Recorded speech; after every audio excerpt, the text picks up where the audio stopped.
Hello বন্ধুরা, সবাই কেমন আছো? ভালো আছো? আমি আছি ভালো। Good afternoon. চলো রোজই শেয়ার করি তোমাদের সাথে কি রান্না করেছি।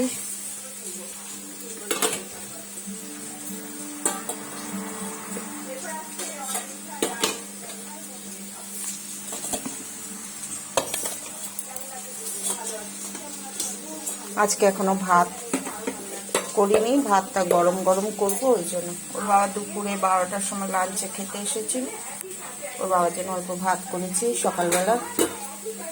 আর এখানে একটু তরকারি রয়ে গেছে,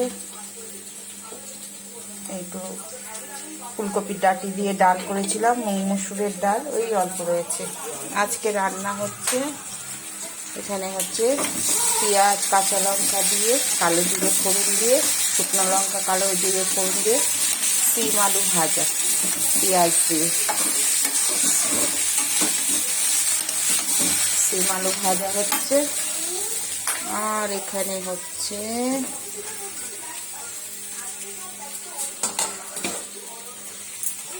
হচ্ছে চারা পোনা, ফুলকপি আলু দিয়ে হচ্ছে চারা পোনা।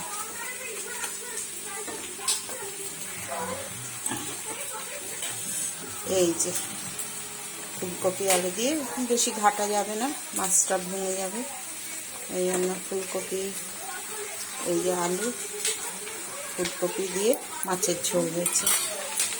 আজকে এই রান্না হয়েছে বন্ধুরা। তোমাদের তো রান্না খাওয়া হয়ে গেছে নিশ্চয়ই।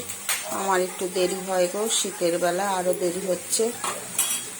এই যে ফুলকপি আলু দিয়ে পাতলা ঝোল করেছি, টমেটো ধনে পাতা দিয়েছি, আদা জিরে বাটা,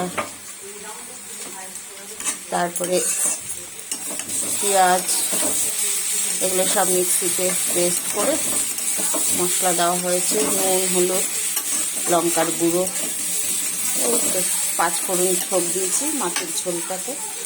খুব ভালো লাগে পাতলা মাছের ঝোল গরম গরম ভাতে। আর এখানে হচ্ছে সিম ভাজা, সিম আলু ভাজা, কালো জিরে শুকনো লঙ্কা ফোড়ন দিয়েছি, বেশি করে পেঁয়াজ দিয়েছি, কাঁচা লঙ্কা দিয়েছি, দিয়ে এই যে সিম আলু ভাজা হচ্ছে। আর চারা পোনা মাছের ফুলকপি আলু দিয়ে ঝোল হচ্ছে।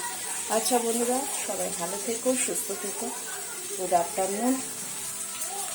আরেকবার দেখিয়ে দিই, এখানে দুপুরবেলা আমার বরের জন্য ভাত করা হয়েছে, আর করা হয়েছিল আলু সিদ্ধ, দেখাতে ভুলে গেছি। এই যে একটু আলু সিদ্ধ, টমেটো পুড়িয়ে 2টো আলু ভাতের মধ্যে দিয়ে দিয়েছি, ওই দিয়ে আলু সিদ্ধ করেছি, ডিমের অমলেট করেছিলাম। আর এই যে ডাল ছিল, দেখালাম তোমাদের, এই যে ডাল, ফুলকপি ডাঁটি দিয়ে ডাল ছিল, আর কিছু লাগে না, এতেই হয়ে যায়। তো আর এই করা হয়েছে। ঠিক আছে বন্ধুরা, সবাই ভালো থেকো, সুস্থ থেকো।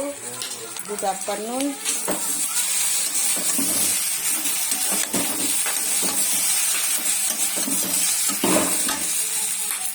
রোদে আর যেতে পারি না, ছাদে এত ঠান্ডা এখানে পড়ে গেছে। ঠিক আছে বন্ধুরা, tata, bye bye, good afternoon.